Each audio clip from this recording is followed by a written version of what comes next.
सभी को जय श्री राम, जय श्री राम, जय श्री राम। चलिए जल्दी से नींद की गोली लेते हैं और सोते हैं, फिर आराम से शुरू करते हैं। ओम। आइए।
थैंक यू, शुक्रिया, धन्यवाद करते हैं 11 बार।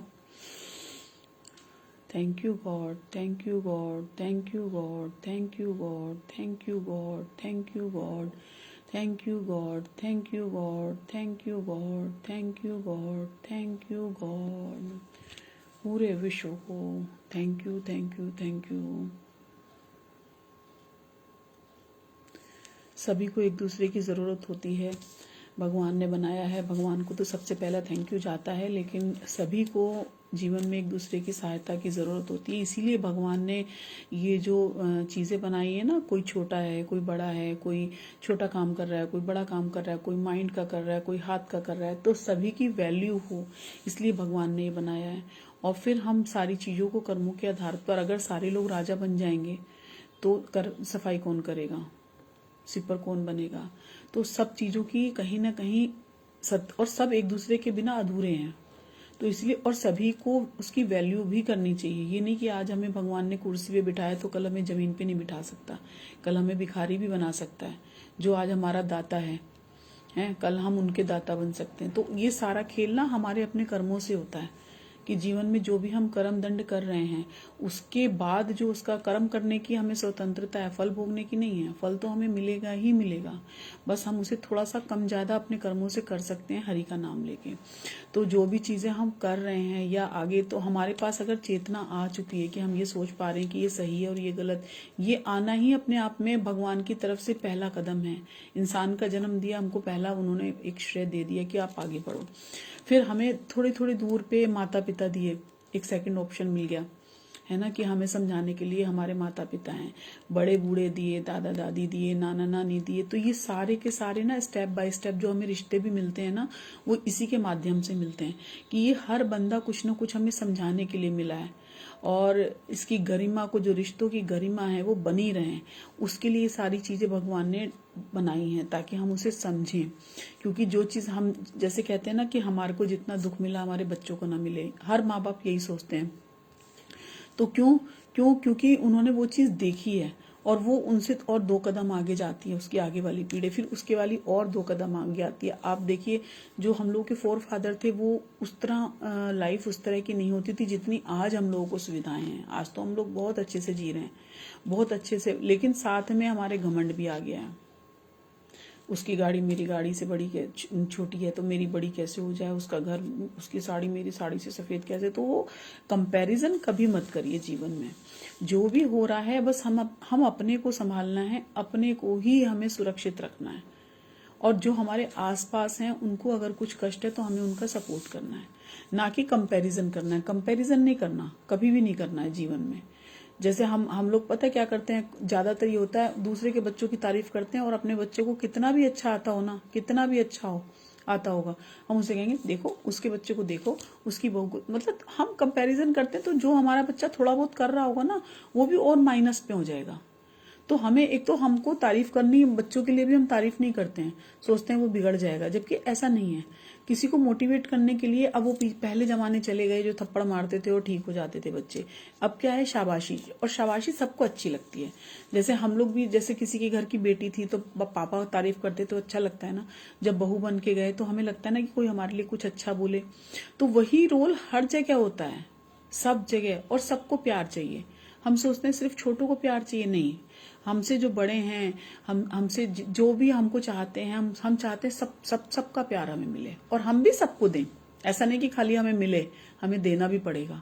तो हम दें, हम इज्जत देंगे तो हमें प्यार मिलेगा।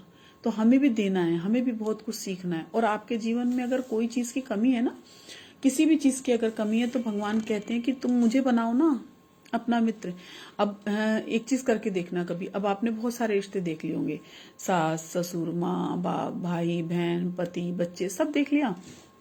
अब एक रिश्ता ये करके देखिए, एक कोई भी जिस चीज की आपको बहुत कमी रहती है, खलता है, जो चीज की आपको नहीं मिली, आप उस चीज को भगवान से कोरिलेट करके देखिए, आपको बहुत अच्छा लगेगा।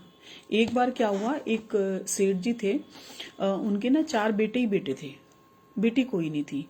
तो जब बेटों की शादी हो गई, बहुएं आ गई, सब अपनी अपनी फैमिली में मस्त हो गए, तो उनको हमेशा एक कमी लगती थी कि मेरी बेटी होती तो मैं उससे कुछ बात कर पाता, क्योंकि बेटियां थोड़ा पिता के ज्यादा करीब होती हैं, ऐसा सुना गया है, देखा गया है। तो उनको लगा कि मेरी कोई बेटी होती तो मैं कितना उससे बात करता, मैं उसको ऐसे लाड करता, क्योंकि बहू को तो ऐसे हक नहीं कर सकते ना, अपनी बेटी को ऐसे प्यार कर सकते हैं। तो एक वो मर्यादा है रिश्तों की, ठीक है, अपनी जगह। तो वो हमेशा ना थोड़ा सा अपने अंदर में एक कमी फील करते थे। उनकी पत्नी का भी देहांत हो गया तो वो बहुत अकेले हो गए थे। तो एक बार क्या हुआ, एक पंडित जी जा रहे थे तो उन्होंने कहा आप इतना परेशान उदास क्यों हैं? तो उन्होंने कहा बस ऐसे ही, मुझे कहीं ना कहीं एक कमी लगती है कि मेरी भी एक बेटी होती। तो कह रहे तो क्या हो गया, आपके घर में जो तस्वीर भगवान जी की पड़ी है, राधा रानी की है मूर्ति या तस्वीर जो भी, आप उनसे बातें करो ना, उनको अपनी बेटी बना लो। तो उन्हें मतलब जैसे कहते हैं ना, एक हमने निशाना लगाया और वो जाके सीधा तीर निशाने पे लग गया। तो उन्होंने कहा हाँ ये तो हो सकता है। और वो घर गए और घर जाके सबसे पहले उन्होंने ना राधा रानी को एक अपना वो किया कि आज से तू मेरी बेटी और मैं तेरा पिता हूँ, ये हमारा रिश्ता तय हो गया। अब वो रोज दुकान से आते और जो है उनसे बातें करते, आज मैंने इतने की कमाई करी, आज ये हुआ, आज मेरा ये खाने का मन था, आज मुझे यहाँ जाना है, तू कैसी है, तूने घर में क्या क्या किया, ऐसे ऐसे करके उनसे जैसे बात करते हैं वैसे वो बात करते थे। अब बात करते रहते थे और वो जब सोते थे तो उन्हें बहुत अच्छी नींद भी आती थी, उन्हें लगता था कि उनकी वो कमी पूरी हो गई और वो भी खुश थे, बहुत खुश थे। ये क्रम चल रहा था। और पहले के समय में क्या होता था कि लेडीज ना थोड़ा सा जो बहुएं में होती थी वो पर्दे में ही रहती थी और घर पे ही आते थे साड़ी देने वाले, चूड़ी देने वाले, ऐसा ये पहले का कल्चर था। घर की बहुओं को घर से बाहर नहीं निकलने देते थे। तो क्या हुआ कि एक बार उनकी बहुओं को जरूरत थी चूड़ियों की, चूड़ियां, कांच की चूड़ियां खत्म हो गई थी। तो उन्होंने अपने पापा से बोला कि हमें चूड़ी पहननी है। तो उन्होंने कहा ठीक है, मैं चूड़ी वाली को घर भेज दूंगा। और वो दुकान पे गए और चूड़ी वाली को बोला कि तुम घर चली जाना और मेरी बहुओं को चूड़ियां पहना के आना। अब वो चूड़ी वाली चली गई और वो पता है क्या, हैंड टू हैंड ऐसे शक्ल भी नहीं देखते थे, वो हाथ बस आगे करते थे और वो चूड़ी पहना देती थी। तो अब उसने चूड़ी पहनाई तो 8 हाथ थे, 4 बहुएं थी, 8 हाथों में चूड़ियां पहनाई। अब जब 8 हाथों में चूड़ियां हो गई और वो उठने लगी तो तुरंत ही 2 हाथ और उसके आगे आगे आ गए कि मुझे नहीं चूड़ी पहनाओगे। तो उसने कहा ये कौन? अच्छा, फिर वो एक वैसे होती हैं तो ज्यादा उनकी इतनी हिम्मत तो है नहीं कि वो पूछे कौन है। उनको लगा उनका कोई रिश्तेदार होगा, उनका कोई रिश्तेदार होगा और वो आया होगा, उसको भी चूड़ी पहननी होगी। तो उसने उन्हें चूड़ी पहना दी। चूड़ी पहनाने के बाद वो चली गई दुकान पे और सेठ जी से बोली, सेठ जी मुझे पैसे दे दीजिए। तो सेठ जी ने कहा कितने पैसे हुए? उसने कहा कि 8 हाथ के इतने पैसे हुए, तो तुम ये ले लो पैसे। तो उसने कहा कि नहीं, 8 हाथ के नहीं, 10 हाथ के पैसे हुए हैं। उसने कहा 10 क्यों? उसने कहा नहीं, मैंने 10 हाथों में चूड़ी पहनाई है। तो उसने कहा नहीं, मेरी 4 बहुएं हैं। तो सेठ जी को लगा कि ठगी कर रही है, कि मैं बोलूंगा और सेठ जी दे देंगे। उसने कहा चल चल अपना काम कर, ऐसे नहीं होता, मेरी 4 ही बहू है और घर में कोई मेहमान नहीं आया, तू मेरे से झूठ बोल रही है और आइंदा तुझे बुलाऊंगा नहीं। ऐसे उल्टा सीधा उसको बोल के उतने पैसे देके उसे भगा दिया। अब वो तो चली गई, थोड़ा सा उसके मन में मलाल भी हुआ, बट वो चली गई। अब इधर सेठ जी आए और उन घर पे आके उन्होंने अपने बहुओं से पूछा चूड़ी वूड़ी पहन ली? उसने कहा हाँ चूड़ी पहन ली। तो उसने कहा किसने कितनी चूड़ी पहनी? उसने कहा हम 4 बहू हैं, चारों ने पहनी, और कौन पहनेगा पिताजी? तो ऐसा कह के तो वो उन्होंने कुछ बोला नहीं, वो चुपचाप अपने कमरे में चले गए। अब जैसे वो उनसे बात करते हैं, वो बात करते रहे और बात करते करते और मतलब कहीं ना कहीं एक खटक भी रहा था कि क्यों हुआ मेरे साथ, मैं तो किसी के साथ धोखा नहीं करता, मेरे साथ ऐसा क्यों बोला? क्योंकि अच्छे इंसान थे, सच्चे इंसान थे। तो जब सच्चा इंसान कुछ जैसे अनजाने में भी कुछ होता है ना, तो उसे कहीं ना कहीं खटकता है कि कुछ हुआ, कुछ है, कुछ मिसिंग है, कुछ गलती हुई है या अच्छा पता नहीं क्या है। तो वो सोचते सोचते सो गए। तो उनको जो है ना सोने के बाद सिसकियों की आवाज आई, ऐसे ऐसे करके सिसकियां। तो उसको लगा कि मेरे कमरे में तो मेरे अलावा कोई भी नहीं है, ये कौन रो रहा है मेरे कमरे में? फिर वो देखे तो कोई नहीं। फिर वो जैसे आंख बंद करे, फिर उसको ऐसे ऐसे सिसकियों की आवाज आने लगी। तो उसने कहा कि देखें कौन है। फिर उसने मंदिर के पास जाके देखा तो वो राधा रानी की जो तस्वीर थी उससे आंसू आ रहे थे, आंसू टपक रहे थे। तो उनको लगा शायद मेरा कोई गीला हाथ वाथ लग गया होगा। उन्होंने फिर उसको ऐसे ऐसे साफ करके फिर वो चले गए, सो गए बिस्तर पे अपने। फिर वो बिस्तर पे सोए। अब वो इस चीज को समझ नहीं पा रहे थे। तो राधा रानी ने सपने में दर्शन दिया कि रिश्ते बनाना बहुत आसान होता है और निभाना बहुत मुश्किल होता। आपने भी तो वही किया जो बाकी लोग करते हैं। वो एकदम हैरान हो गए कि ये क्या हो गया। तो उन्होंने कहा कि क्या मतलब, क्यों, क्या हो गया बिटिया, क्या हो गया। तो कह रहे हैं कि ये मेरे हाथों में चूड़ी देख रहे हो, ये मेरे हाथों में चूड़ी देख रहे हो। तो उसने कहा हाँ हाँ बहुत अच्छी चूड़ियां हैं, बहुत सुंदर हैं। तो कह रहे हैं आपने इनका मोल दिया। तो एकदम उनके जो है दिमाग के चक्षु खुल गए कि क्या हो गया। तो वो समझ गए सारी चीजें। उसने कहा बेटी बनाई है और आज मैंने पहली बार चूड़ी मांगी, उसके लिए भी तुमने लड़ाई कर ली और उसको आंसू दिए। वो एकदम शॉक्ड हो गए और वो तुरंत उठे, उठ के उसके पास चले गए जहां से वो चूड़ी बेचने वाली आती थी रात ही में, कि ये क्या हो गया, ये मेरे से क्या गलती हो गई। और जाकर उसकी चूड़ी वाली के पैर पकड़ लिए कि मेरे से ज्यादा सौभाग्यशाली तो तुम हो, कि जिसको मैंने माना लेकिन उसके लिए मैं उसको समझ नहीं पाया कि वो किस रूप में आई थी। लेकिन तुमने तो उसको छुआ, उसके हाथों को चूमने लगे, प्यार करने लगे, कि तुमने उन हाथों को देखा जो जो सबको आशीर्वाद देने के लिए बने हैं, सबको सहलाने के लिए बने हैं, करुणामयी राधा रानी। उनकी सेवा करी तुमने और उसके लिए मैंने तुम्हें दोष दिया, तुम्हें डांटा। तो एकदम फूट फूट के रोने लगे, फूट फूट के रोने लगे। तो उसने कहा कोई बात नहीं सेठ जी, ये सब होता रहता है, कोई बात नहीं, मुझे कोई आपसे शिकायत नहीं है। कहने लगी आप पैसे, उसने बोला पैसे ले लो। उसने कहा नहीं कोई बात नहीं, आपने कह दिया, मैंने पैसे ले लिए। पर वो माने नहीं और उसको पैसे दे के घर आ गए। तब उनको थोड़ी सी शांति मिली जब उसने उनका कर्जा उतार दिया कि अब मेरे को थोड़ा रिलैक्स लग रहा है। फिर जब वो सो गए, आंख बंद करके रोते रोते सो गए, फिर राधा रानी आई कि रिश्ते बनाओ तो निभाओ। मैं हर उस रिश्ते को निभाने के लिए तत्पर हूं जो तुम मुझे देते हो, कहीं कोई कमी नहीं है। आप बनाने की तो कोशिश करो, आप पहल करो ना। आप कहते हैं किसी की औलाद नहीं है, वंश बढ़ेगा। अरे वंश किससे बढ़ता है, किसके नामों को याद किया जाता है, आप बताइए। कोई सूरदास, कोई कबीर, कोई तुलसी, कोई रैदास, कोई ऐसी संतान पैदा हो तो लगता है हाँ किसी ने मतलब जिसका खयाती या जिसका नाम सालों साल बरकरार रहता है। ऐसी औलाद के लिए होता है कि आप इतनी ज्ञानी औलाद को जन्म दें कि दुनिया, अरे ये तो सब जो हमारा आपका चल रहा है, ये तो हमारे जैसे बहुत आए और आपके जैसे बहुत आए, बहुत चले जाएंगे। लेकिन एक्चुअल कौन है, गिने चुने हैं। पूरे विश्व में ऐसे गिने चुने हैं जिनका नाम आज भी हम याद करते हैं और उनको सैल्यूट करते हैं कि उन्होंने भगवान के लिए कुछ किया। तो हमारा जन्म ही उनके लिए हुआ है क्योंकि उन्होंने ही दिया है। और जो हमें कोई चीज देता है हम उनके हमेशा ऋणी हो जाते हैं। तो हमारे को आभार, हमेशा आभार और थैंक यू प्रकट करना चाहिए कि उन्होंने जन्म दिया और हम उस जन्म को व्यर्थ गंवा रहे हैं। तो हमें अच्छे से अच्छा कर्म करना है, भगवान का नाम लेना भी है और आगे भी देना है, आगे लोगों को भी बांटना है कि ये करना है। हम लोग सब जो गलत रास्ते पे चल रहे हैं उन्हें लाइन पे लाने के लिए सिखाना है कि हरि का नाम ही एक सच्चा है, तेरा नाम एक साचा, दूजा ना कोई। तो हमारे सब साथी हो जाएंगे, सब प्रेम करेंगे। हम हमेशा उलाने करते रहते हैं, तो उसी से हम परेशान हैं। हम थैंक यू करना शुरू करेंगे ना, तो इतना आशीर्वाद और प्यार मिलेगा यहाँ का भी, भौतिक जगत में भी। ऊपर तो जो मिलेगा सो मिलेगा ही, यहाँ भी मिलेगा। जैसे मैं रोज कहती हूँ एक लाइन, जीवन के साथ भी जीवन के बाद भी। तो हमारे पास हमारा कुछ नहीं है, सिर्फ हरि का नाम है जो हमें लेना है। हर क्षण, हर पल कोई भी कर्म कर रहे हैं, हम सवेरे उठ रहे हैं, सो रहे हैं, घर में कोई काम कर रहे हैं, खाना खा रहे हैं, पानी पी रहे हैं, कोई गेस्ट आ गया उसमें भी उन्हीं को देखें। तो जिस भी रूप को आप मानते हैं उस छवि को हर वक्त नमन करते रहिए। अच्छा है ना। ऐसी एक दो कोटेशन और बहुत अच्छी कहानी याद आ रही है, लेकिन कल भी बहुत बड़ा हो गया था, आधा घंटा हो गया था, तो मुझे लग रहा था कि लेट हो गया तो आज इसको ध्यान में रखते हुए इसको यहीं विराम देके ना कोटेशन पढ़ते हैं, है ना। कल के लिए सबसे अच्छी तैयारी यही है कि आज अच्छा करो, है ना। तो जो आज हम भोग रहे हैं ना, ये भी पूर्वाध हमारे, हमने कुछ कर्म किया जो उसका फल हमें ये मिल रहा है।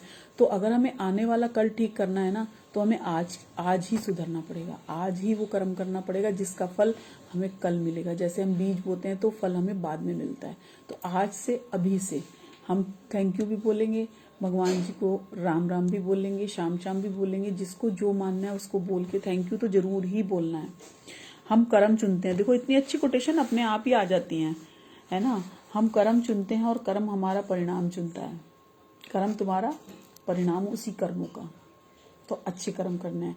किए हुए कर्म और किसी को दिया गया धोखा बिना भुगतान के पीछा नहीं छोड़ते।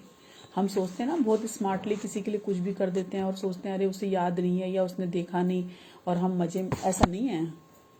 वही बात है, उसका कैमरा बंद नहीं होता है। यहाँ तो जो हम ये लगाते हैं ना सीसीटीवी कैमरे, ये सब खराब हो जाते हैं। अभी लाइट चली जाए, नेट चला जाए, खत्म कहानी, क्या करोगे आप। लेकिन उसके कैमरे में जो नेटवर्क है ना, वो कभी ऑफ नहीं होगा। और इसलिए हमेशा इस चीज़ का ध्यान रखें, कोई भी कर्म करने से पहले 10 बार सोचें, उसके बाद करें। मीठे शब्द, अच्छा व्यवहार, मीठे शब्द और अच्छा व्यवहार ही इंसान को बादशाह बनाता है। केवल पैसों से आदमी धनवान नहीं होता। असली धनवान वही है जिसके पास अच्छी सोच है, मधुर व्यवहार है और सुंदर विचार है। या हम जो आदान प्रदान कर रहे हैं, तो आप भी बहुत अच्छे हैं जो सुन रहे हैं, क्योंकि सुन भी वही सकता है जिसको इसका शौक होगा, है ना। जैसे पिक्चर अगर हम देखने चले गए तो पिक्चर कौन देखेगा? जिसको पिक्चर का शौक होगा। जिसको पिक्चर का शौक होगा वही तो पिक्चर देखने जाएगा। तो अगर अच्छी बातों का अगर हमें शौक है तो हमें जैसे सब्सक्राइब एक बार हम करते हैं तो वो सारे वैसे के वैसे आते जाते हैं ना, चैनल्स सारे वही आते रहेंगे आपको जो पसंद है। तो उसी तरह आप जो देख रहे हैं तो आपको भी इसका मतलब भगवान ने चुना उस चीज़ के लिए, तो उसका भी थैंक यू, है ना। तो जो साथ देना चाहते हैं, जो साथ देना चाहते हैं वो रास्ता निकाल लेते हैं। जो साथ देना चाहते हैं वो रास्ता निकाल लेते हैं, और जो दूर जाना चाहते हैं वो वजह निकाल लेते हैं। ये सबको समझ में आ रहा होगा कहाँ है। चिंता छोड़कर खुश रहने की कोशिश करें। जो रूठ गया वो छूट गया, और जो अपना है वो कभी रूठेगा ही नहीं, कभी नहीं रूठेगा। प्यार कभी रूठता ही नहीं है, वो देता ही है, देता ही है। वो कभी कुछ लेता ही नहीं, उसको कुछ चाहिए ही नहीं, डिमांड है ही नहीं कुछ भी। जिंदगी की किताब कई पन्नों से पूरी है। जिंदगी की किताब कई पन्नों से पूरी है। कुछ कहानियां हैं जो लफ्ज़ों में भी अधूरी हैं।